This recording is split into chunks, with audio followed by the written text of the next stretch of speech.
మా Chennai love story team అందరికీ thank you so much sir for your wishes and ఇలా ఇక్కడంతా ఆర్గనైజ్ చేసినందుకు. ఇక్కడికి వచ్చిన మీడియా వారందరికీ ప్రతి ఒక్కరికి పేరు పేరున థ్యాంక్ యూ సో మచ్ అన్న. ఎప్పుడు 5 years అయిపోయింది, 5 years పైనే, 5 to 6 years మధ్యలో ఉంది. ఎప్పుడు నిజంగా నా జర్నీని ఫస్ట్ నుంచి చూస్తున్నారు.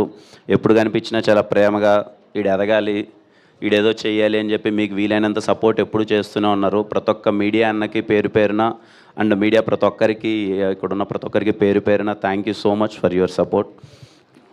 ఇంకా 9 days to go, Chennai love story చాలా మెమరబుల్ ఫిలిం.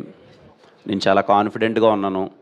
కొన్ని సినిమాల మీదే మనకి తెలియకున్న జర్నీ అయిపోయిన 10 సంవత్సరాల తర్వాత కూడా వెనక్కి తిరిగి చూసుకుంటే ఈ సినిమా మన కెరియర్లో ఉంటుందిరా, ఎప్పుడన్నా ఒకరోజు అలా సాయంత్రం అలా కూర్చొని మన సినిమాల్లో వెనకాలకి వేసుకొని మళ్ళీ ఏది చూద్దాంరా అన్నప్పుడు ఖచ్చితంగా నా కెరియర్లో చెన్నై లవ్ స్టోరీ టాప్లో ఉంటుంది.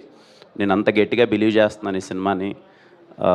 అందరికీ, మా టీం అందరికీ, సాయిరాజ్ గారికి, ఎస్కేఎన్ గారికి, ధీరజ్ అన్నకి, ప్రతి ఒక్కరికి thank you so much. Ravana, thank you రవణ.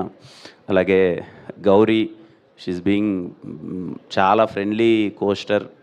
అలాగే ఈరోజు మా ఫ్రెండ్స్ వచ్చారు అందరూ, సిరి, మహేంద్ర బ్రో అండ్ అందరూ వర్క్ చేసిన ప్రతి ఒక్కరికి thank you so much. And me wishes అందరి చెన్నై లవ్ స్టోరీ అండి 24th మీ అందరికీ చాలా అంటే చాలా బాగా నచ్చాలి. ఎందుకంటే మేమందరము చాలా నమ్మున్నాం ఈ లవ్ స్టోరీ మీ అందరికీ చాలా గట్టిగా నచ్చుతుందని.